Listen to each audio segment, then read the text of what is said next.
Alan, gracias por seguir estos contenidos, pero te agradezco si le das suscribirte y a la manito, y si además quieres comentar, mucho mejor.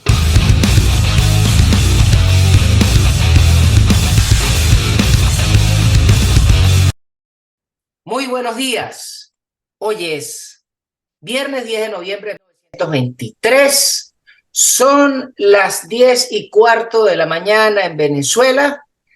Este espacio le llamamos Sincericidio, es el número 26 y hoy tenemos invitado al abogado, magistrado y presidente del Tribunal Supremo de Justicia venezolano, el legítimo, aquellos a los cuales les tocó irse del país por mantenerse férreos al respeto de la ley y perseguidos por estas sabandías. Para eso tenemos hoy al magistrado don Antonio Marval, al cual le invitamos porque en días recientes el Tribunal Supremo se expresó y fijó posición con respecto a lo sucedido en el evento electoral que se llamó las primarias, y queríamos preguntar desde el punto de vista legítimo, porque desde el punto de vista político hemos hablado, pero yo creo que es importante que a la audiencia vean cuál es la posición desde el Estado de Derecho jurídico escrito en Venezuela actual, cuál es la posición de la máxima corte, y también queríamos hacerle una pequeña consulta de tipo legal, cuál es la posición de Venezuela con respecto a esta pantomima que han pretendido llamar un referéndum para el Esequibo, que para mí parecer, yo como venezolano, yo no tengo nada que contarme. Venezuela es Venezuela desde 1811, desde el río Esequibo hasta el río Táchira. Eso es lo que es Venezuela para mí, y no me tiene que venir ningún sujeto a preguntarme lo contrario. Le escucho, señor presidente, por favor. Buenos días, Gocho. Un gran saludo para ti y para todos tus seguidores. De verdad, para mí es un honor estar en la mañana de hoy acompañándote, ¿no? Sí, tal como lo has hecho saber en la introducción de tu programa, los legítimos magistrados que integramos el Tribunal Supremo de Justicia, que quiero recordarles que fuimos elegidos por aquella asamblea del 2015 en el 2017, luego de un proceso, incluso de un referéndum, donde se le preguntó donde participaron más de 7 millones de venezolanos, donde exigían a la Asamblea Nacional la designación de un Tribunal Supremo de Justicia y la designación de un CNE. Y bueno, cumplieron a media con la designación del Tribunal Supremo de Justicia, de magistrados en esa oportunidad, que debíamos incorporarnos al Tribunal Supremo de Justicia ya en Venezuela. Lo que pasa es que hubo una persecución por parte del régimen de Nicolás Maduro, coadyuvado con su coautor de delitos y violaciones de derechos humanos, Diosdado Cabello, donde una operación denominada Tuntún comenzó una persecución en nuestra contra, razón por la cual tuvimos que salir de Venezuela. Y posteriormente a eso, por eso es que somos el Tribunal Legítimo de Venezuela, esos magistrados que ocupaban incluso ilegítimamente el tribunal allá en Dos Pilitas, en Venezuela, renunciaron a la Asamblea Nacional Constituyente en esa oportunidad en el 2017, y por supuesto ante ese vacío constitucional, ante la carencia de un órgano tan esencial en un Estado de Derecho como es el Tribunal Supremo de Justicia, nosotros asumimos esa responsabilidad de conformidad con lo establecido en la Constitución, en el 333, el 350, y por supuesto de la mano de la Organización de Estados Americanos con Luis Almagro, asumimos esa responsabilidad de constituirnos en Tribunal Supremo de Justicia. De ahí en adelante comenzó este periplo y decisiones, más de 70 decisiones, pronunciamientos que hemos realizado, y todo que tiene que ver directamente con la situación que está ocurriendo en Venezuela. Una de ellas, por supuesto, la más reciente, fue precisamente dirigirnos al pueblo venezolano y a la comunidad internacional para que, de conformidad con el 335 de la Constitución de la República, que garantía la supremacía y efectividad de las normas y principios constitucionales, procedimos precisamente a hacer este pronunciamiento, porque es bueno destacar también que en Venezuela, actualmente tomada por el régimen de Nicolás Maduro, quiero recordarle que este máximo tribunal, el 15 de agosto del 2018, provocó una sentencia por delitos de corrupción y legitimación de capitales en contra de Nicolás Maduro por el caso conocido de Odebrecht. Odebrecht, aquella empresa que estuvo en curso en varios países y que tiene, por supuesto, su génesis y su fundamento en el Foro de Sao Paulo. Bueno, condenamos a Nicolás Maduro, de manera que el único inhabilitado en este momento, o uno de los inhabilitados por parte del régimen, que sí es inhabilitado legalmente, es precisamente Nicolás Maduro, la razón por la cual no podría competir en ningún proceso electoral, incluso debía separarse del cargo que actualmente ocupa ilegítimamente, pero lamentablemente quienes son los encargados de ejecutar esas sentencias es precisamente la Fuerza Armada Nacional y los organismos de seguridad del Estado, y todos sabemos que ellos no van a acatar y van a cumplir ese mandato judicial, ese mandato incluso que lo expone a ellos en un futuro a ser juzgados precisamente por delitos de lesa humanidad, por incumplir algo tan fundamental como es la condena de un ciudadano venezolano, que no es venezolano, también conocido por todos nosotros, de un ciudadano que cometió delitos dentro del territorio venezolano y fuera del territorio, y hasta ahora no ha sido aprehendido. De manera que consideramos que era necesario fijar posición, y efectivamente la sala plena, con la aprobación de todos los magistrados, en primer lugar sostuvimos que este acuerdo, que la soberanía reside en el pueblo y que es intransferible, se ejerce precisamente a través del voto. Y una de las cuestiones fundamentales es precisamente en la democracia, es el derecho de todo ciudadano de acudir y de participar libremente en los asuntos políticos, tal como Bueno, presidente, entonces, viendo que ustedes fijaron posición con respecto a que este sujeto no es un ciudadano porque no tiene definida su nacionalidad, puede ser un sujeto o puede ser un habitante del país, pero no un ciudadano, porque está ejerciendo la ciudadanía de forma ilegal. Pero más allá de eso, viene mi siguiente pregunta, y es que si esas Fuerzas Armadas no actúan, pareciera que están intervenidas por mandato de una potencia extranjera, y al no cumplir su función constitucional, mi pregunta es: ¿por qué el Tribunal Supremo que usted dirige no les ha enjuiciado y no les ha condenado y no han puesto en una sentencia firme los nombres de estos supuestos guachimanes que se visten de verde y se ponen adornitos como si fuera un arbolito de Navidad? Porque yo no les veo chapita, pues no les veo ningún combate, salvo repartir comida y ahora meterse en las cárceles. Pero hay gente que se pregunta, porque me lo han preguntado, bueno, pero ¿por qué el tribunal no le ha abierto juicio a cada uno de esos sabandías, toda vez que el señor de los 8 soles y ahora el que funge de ministro del Interior tienen 10 años mandando? ¿Por qué ustedes no se han enquerellado, o por qué no le han abierto juicio a estos individuos? Le escucho. Ok, es importante tu pregunta porque es bueno aclarar lo siguiente. El Tribunal Supremo de Justicia no es un órgano de investigación a la luz de la Constitución de la República. ¿A quién le corresponde la investigación en materia penal? ¿Quién es el titular de la Fiscalía? Teóricamente. ¿Ok? La Fiscalía General de la República. De manera que no se puede elegir en un mismo órgano la función como en otrora existía con el Código de Enjuiciamiento Criminal en Venezuela, donde los jueces investigaban y a su vez sentenciaban. Nosotros no podemos en estos momentos, lamentablemente, seguir un proceso penal en contra de estas personas. ¿Por qué? En primer lugar, porque no hay un órgano que inste esa acción como es el fiscal general de la República.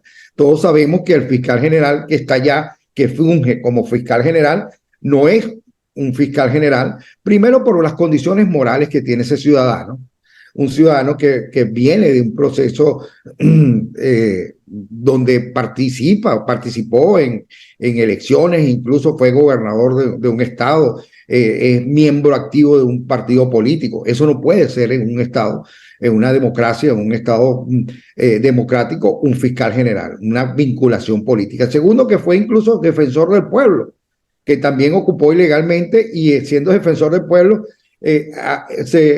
lo menos que hizo fue defender a nadie.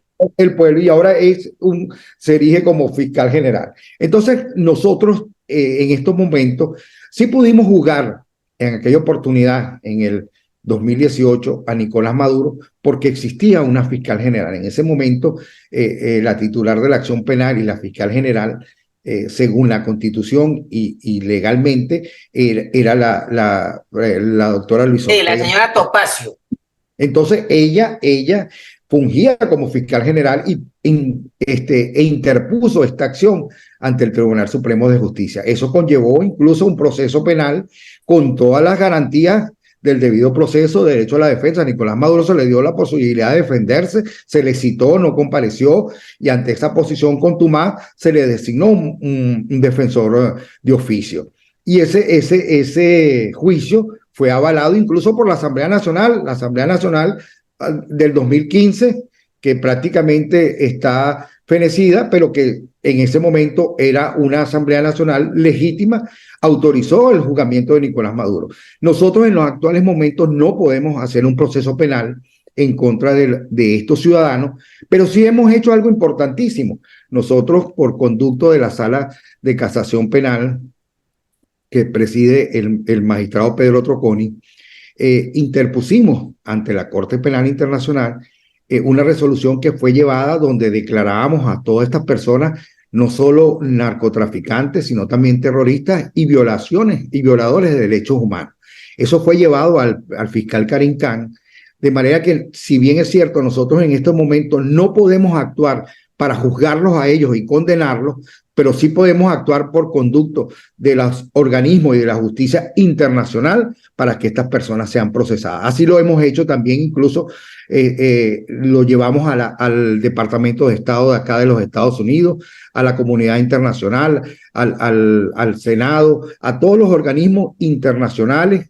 Le fue llevado esa resolución mediante el cual declarábamos a 75 personeros del gobierno del régimen, perdón, no gobierno, del régimen de Nicolás Maduro, incluso donde incluíamos a las autoridades que están como miembros del PSV, como organismos terroristas y violadores de derechos humanos. De manera que eso ha sido nuestra función en este momento, de no poder juzgar a estas personas, pero sí utilizar los mecanismos legales de la justicia internacional para que estas personas sean procesadas. Bueno, y de hecho, tenemos un conducto importante como lo es el fiscal Karim Khan para que realice todas estas investigaciones que nosotros le hemos encomendado también.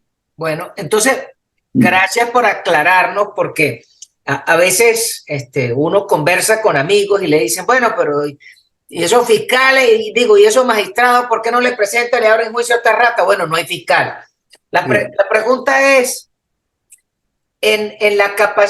al día de hoy, el único organismo legal y legítimo que queda en Venezuela luego de la última elección legal, que fue la Asamblea del 2015, son ustedes, porque entiendo que todavía le quedan algunos años de vigencia a la designación. Y aprovechando de eso, entonces viene una siguiente pregunta, y es, ¿por qué no se han aprovechado de esa relación que tienen ustedes con el Departamento de Justicia americano, con el Congreso y con la Corte de La Haya, y presentar un recurso en la misma vía para que sean enjuiciados desde el punto de vista de la justicia venezolana o la justicia internacional, todos aquellos bandidos que han sido llevados a juicio y que han sido declarados culpables por delitos americanos? Pero resulta que con los mismos hechos y el mismo juicio, esos tipos hay unos delitos que cometieron en Venezuela. Por ejemplo, el Tuerto Andrade cometió el delito en los Estados Unidos de lavado de dinero, pero es que en Venezuela cometió el delito de robo, de hurto, de usurpación de funciones, de abuso de autoridad. Entonces, piense, si ustedes no pueden enjuiciar, porque usted me dice que no hay un fiscal que esté vivo para el juego, bueno, pero debería presentarse y aprovechar que ya todo ese material está en inglés, mandárselo a la corte del fiscal Karim Khan para que se lo agregue o agregue estos sujetos a la causa venezolana. Porque el robo del dinero venezolano por el cual se murió la gente porque no le compraron medicina es también culpable no solo los sujetos del régimen, sino los bandidos, los comerciantes y los empresarios que se han prestado para esta tramoya, digo yo.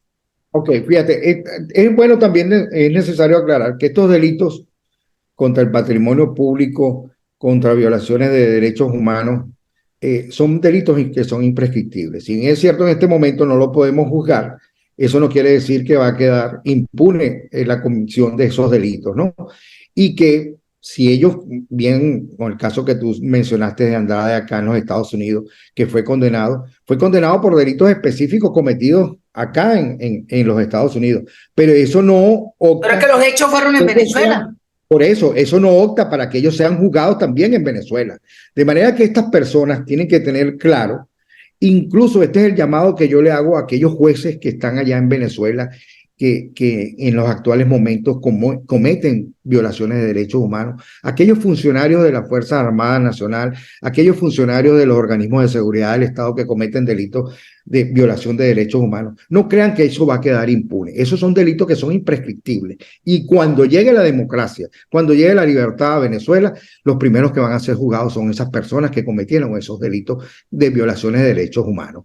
De manera que esto no va a quedar impune y que nosotros en los actuales momentos sí hemos hecho los pasos necesarios de informar al fiscal Karim Khan, así como incluso informamos al juez Escola acá en el caso de Alex Saab.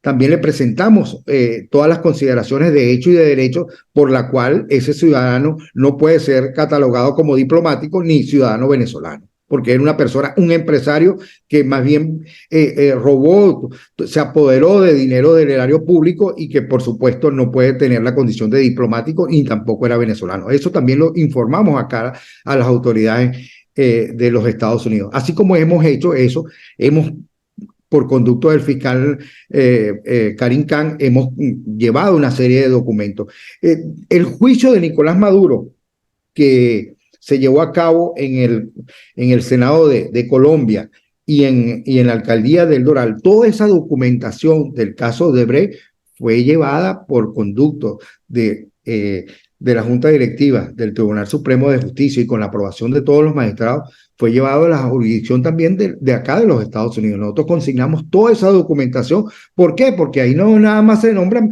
a Nicolás Maduro, ahí hay personeros que viven en Venezuela y que viajan incluso para acá, para los Estados Unidos, que están en curso también en delitos de Odebrecht y que la justicia de acá de los Estados Unidos tiene conocimiento de toda esa investigación que comenzó en Brasil y que por supuesto todo el hemisferio... Claro, eso es parte del caso Lavallato. El caso Lavallato de Brasil, correcto. Entonces todo eso tiene conocimiento en las autoridades también de este país.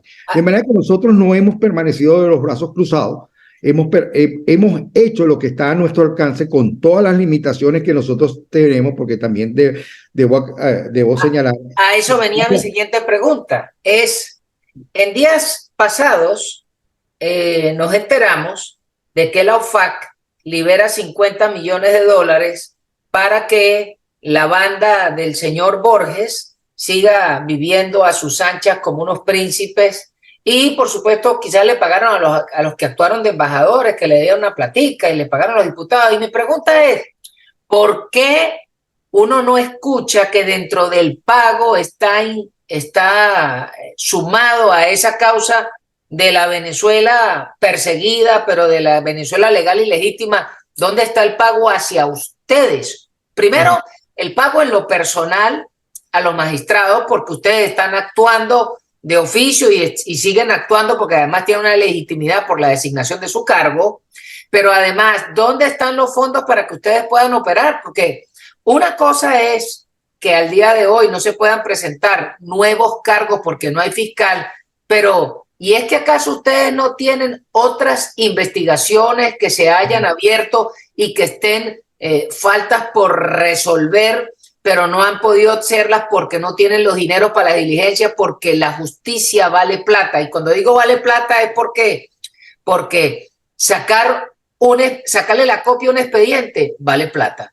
Mandar copias certificadas, pagar certificado vale plata, traducciones valen plata, apostillar documentos por la apostilla de la Haya vale plata. O sea, hay tantas cosas que cuestan dinero para ustedes poder hacer los expedientes y en ninguna parte leo que estén dentro de las partidas previstos los dineros para el Tribunal Supremo. Quería que nos aclarara un poco. Yo sé que además de trabajar con las uñas y los dientes, pero ¿qué otro margen de maniobra tienen ustedes? O si es que hay alguna interconexión de ustedes que son legítimos con la OFAC para que le saquen una partida, porque si la señora Dinora, esta que está allá en España, se lo está agarrando todo para ella y para Borges y para los del G4, bueno, salvo que le estén dando plata a la señora María Corina, que lo aplaudo si es que lo están haciendo, pero si no es eso, ¿dónde están los aportes para el Tribunal Supremo, que tiene un trabajo y que tiene unos casos todavía que le falta por investigar, por sentenciar y por adjudicar cargos a una cantidad de bandidos? Le escucho. Así es. En primer lugar, tú hiciste referencia a nuestra designación. Nosotros fuimos designados efectivamente por 12 años. De manera que somos 25 magistrados, 24 magistrados que integramos el Tribunal Supremo de Justicia Legítimo de Venezuela. Recuerda que les queda tiempo todavía de vida legal. Acabamos de cumplir 6 años, o sea que nos queda todavía 6 años más a todos los magistrados para cumplir con nuestro deber como hasta ahora lo hemos hecho. Y efectivamente, desde que fuimos designados, hemos comenzado a trabajar. En principio, bueno, recalamos en la sede de la OEA. Tuvimos la oportunidad incluso de hacer sesiones en la OEA.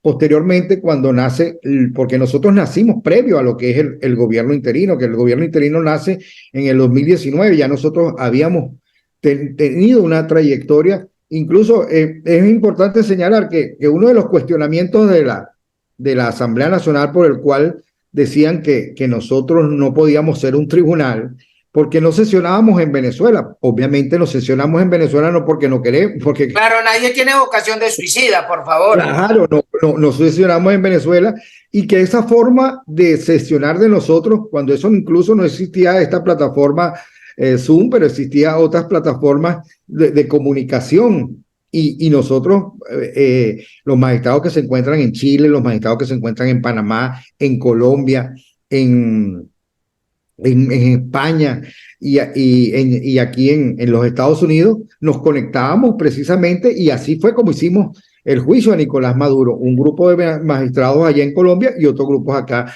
en la sede de la Alcaldía del Doral. Y a través de esas plataformas nos comunicamos y hacíamos nuestras sesiones. Entonces ellos decían que cómo era posible que funcionara un tribunal. Bueno, fíjate, hoy en día ellos tuvieron que funcionar muy de esa sencillo. Manera. La República se fundó en 1811 a caballo y hoy en día andamos en carro. ¿Y cuál es el problema? Exactamente. Entonces, por favor. Eso no era un muro de contención para que nosotros no trabajáramos. Al contrario, desde ese mismo momento empezamos a trabajar. Cuando nace el gobierno interino en el 2019, nos incluyen a nosotros en un presupuesto de gastos para funcionar, y en ese gasto estaba precisamente una sede, porque no teníamos sede. Nosotros andábamos, nos prestó el Instituto Interamericano de la Democracia acá en los Estados Unidos, en Coral Gables, nos prestó su sede para nosotros funcionar desde allá, y así lo hicimos. Después, posteriormente, contratamos una sede en El Doral, el cual, fíjate, por cuestiones, una venezolana que, bueno, de verdad que ha sido solidaria con todos los eventos venezolanos que ha habido, nos prestó un espacio importante en unas oficinas, y ahí funcionamos por 2 años y quedamos incluso sin pagar el alquiler de esos 2 años, cuestión que aquí en los Estados Unidos es complicado, porque aquí uno se atrasa un día y enseguida te sacan de donde estás, ¿no?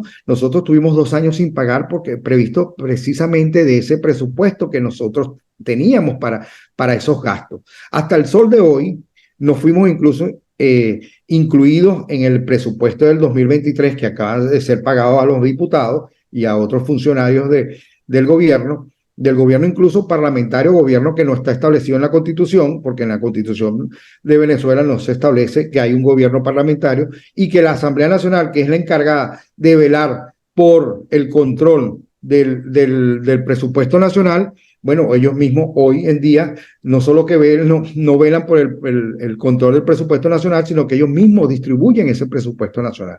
Cuestión que choca en lo que es la función constitucional de la Asamblea Nacional. Entonces, ellos sí les pagaron, a nosotros no nos han pagado hasta la fecha. Tuvimos que recurrir a un escritorio en un sistema que llaman acá pro bono, contra resultados, para que intercediera ante nuestra gestión de todos estos salarios que nos deben y que no nos han sido pagados ante los FAC. Hoy en día estamos esperando respuesta por parte de los FAC de ese trabajo que hizo el escritorio jurídico que nos representa a nosotros, puesto que lamentablemente el gobierno interino y muchos de los diputados que integraban esa comisión que se reunía constantemente con el Departamento de Estado y con el Departamento del Tesoro, no abogaron por nuestros intereses y, por supuesto, los intereses de la justicia en Venezuela. Entonces, si ellos no creyeron en la justicia en Venezuela, al incluso no darnos dinero, entonces, por supuesto, creían que nosotros nos íbamos a sesionar, creían que nosotros nos íbamos a asfixiar, y no fue así. Hasta ahora hemos sobrevivido, cada uno hace funciones propias que no son incluso de magistrados para poder subsistir aquí en los Estados Unidos, como también en otros países, como el caso de Chile. Los magistrados, muchos han tenido la oportunidad por el idioma de dar clases en las universidades. Aquí ha sido un poco más cuesta arriba dar clases en las universidades. En España también tenemos magistrados que trabajan alternativamente en otras funciones. Entonces, así hemos tenido que subsistir nosotros, dedicándonos en lo personal a trabajar y también en lo institucional, cumpliendo con Venezuela y cumpliendo con el tribunal, porque sesionamos constantemente y constantemente estamos preparando pronunciamientos, resoluciones y también incluso causas, porque en el tribunal también cursan causas de justiciables que acuden a las diferentes salas, a la sala constitucional, a la sala político-administrativa, a la sala de casación penal. Acuden venezolanos a interponer causas y que se le ha dado respuesta, por supuesto, con todas las limitaciones, y se les hace referencia de que nosotros partimos de un principio de que justicia que llega tarde no es justicia, pero que lamentablemente no tenemos la estructura para dar una justicia expedita como debe ser, y que por lo tanto nosotros, dentro de las limitaciones, seguimos funcionando y seguiremos funcionando en los próximos 6 años, Dios mediante, que el año que viene, después de un proceso electoral en Venezuela, se recupere la democracia, se recupere la libertad y podamos volver a Venezuela a seguir cumpliendo con nuestro trabajo de impartir justicia.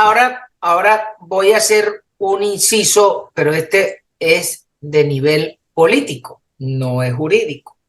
Y esto sí es una apreciación mía. No le voy a pedir que fije posición porque es política partidista.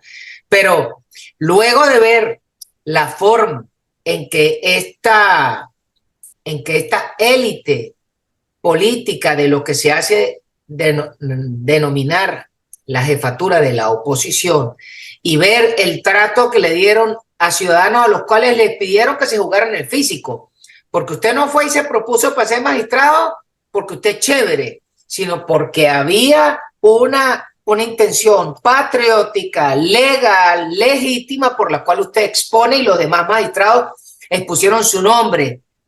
Y que estos sujetos entonces después se hagan los morrongos para repartirse los reales y repartirse la cochina y hacer lo que les dé la gana. Esa es la demostración por la cual el pueblo venezolano, o los que se expresaron el 22 de noviembre, mató a esa clase política.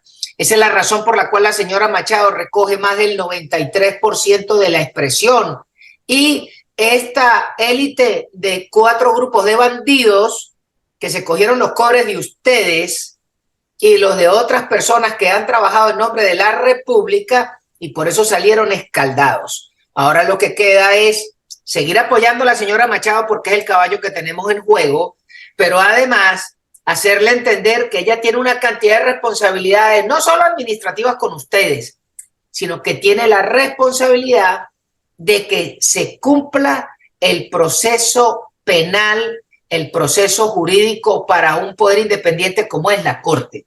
Esto es un inciso netamente político, no le voy a pedir ningún tipo de opinión porque usted tiene que ser magistrado. Ahora voy con otra pregunta porque ya nos quedan unos 8 minutos.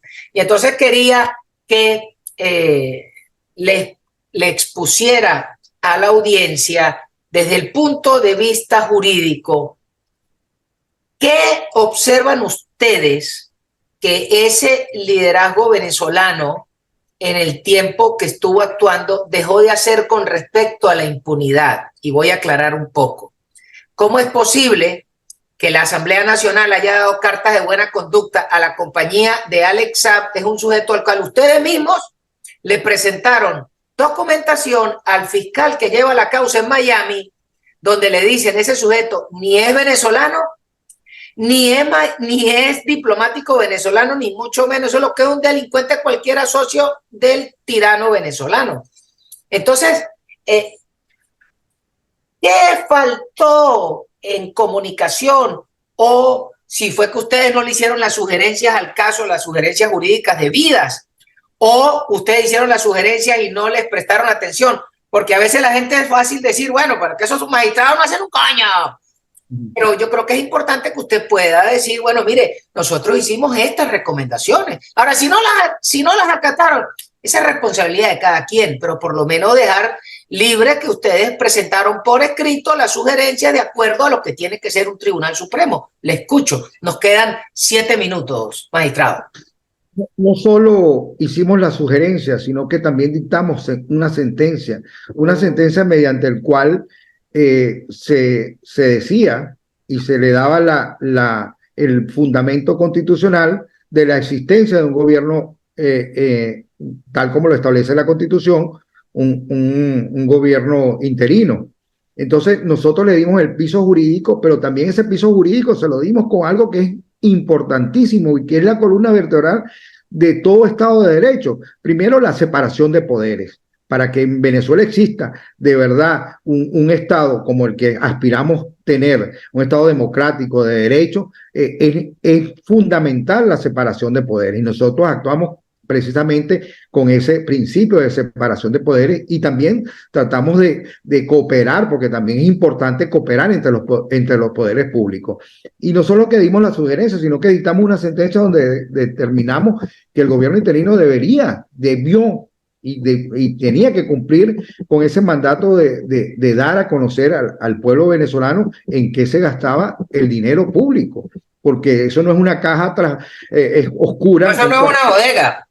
Exactamente, entonces eso tiene que manejarse con transparencia, que los venezolanos sepan y con toda responsabilidad en qué se gastó cada uno del dinero que fue entregado. Son cuentas antes del dinero.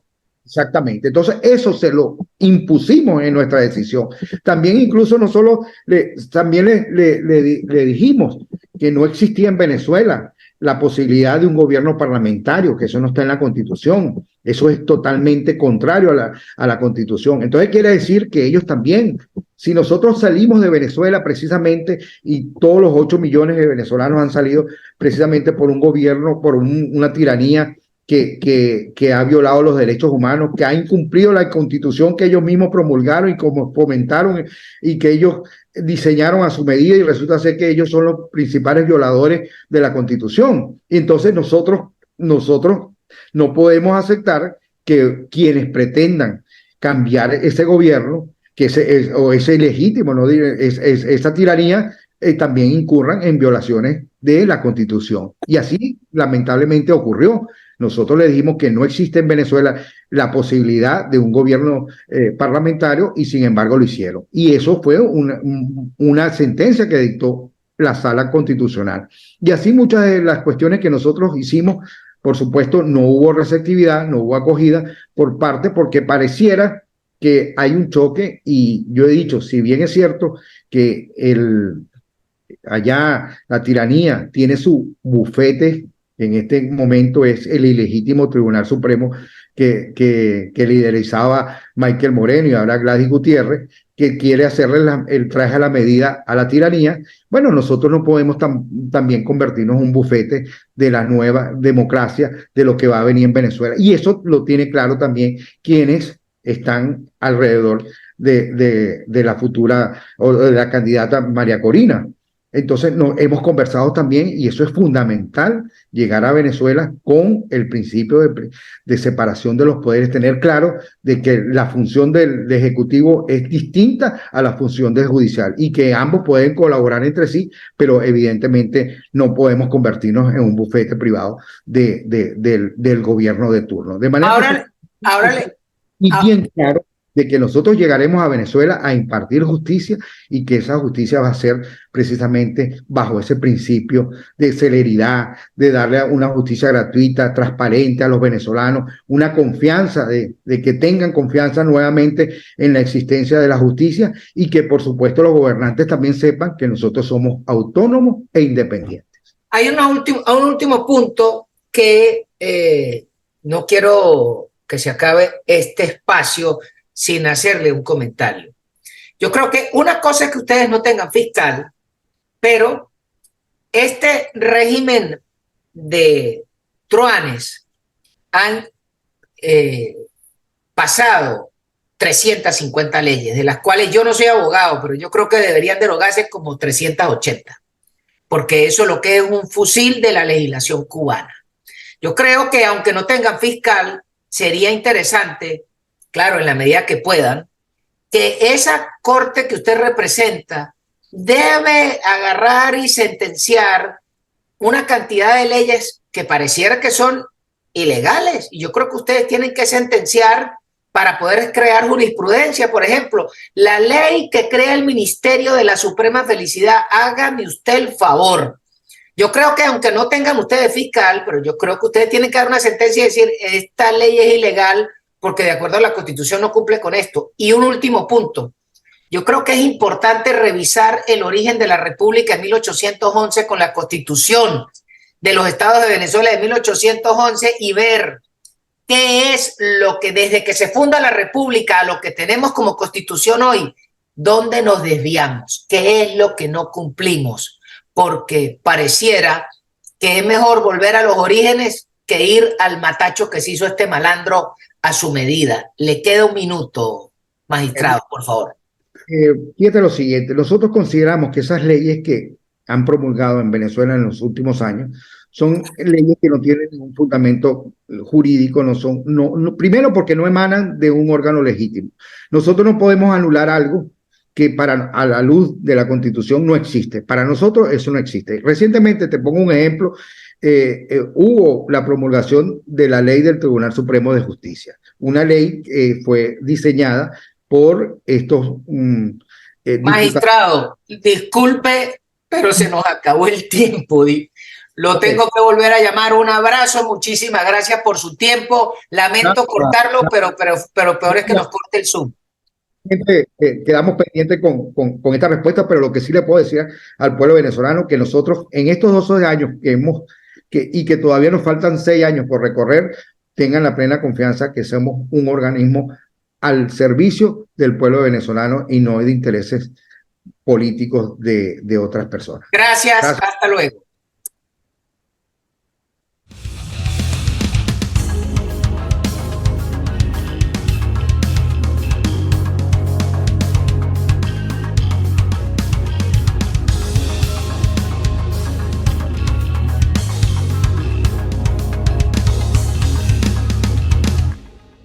Bollito de corazón a 2.500 el paquete, hallacas de pollo a 2.500 cada una, a la orden los bollitos de mazorca a 2.500 el paquete, bollito de corazón a 2.500 el paquete, hallacas de pollo a 2.500 cada una.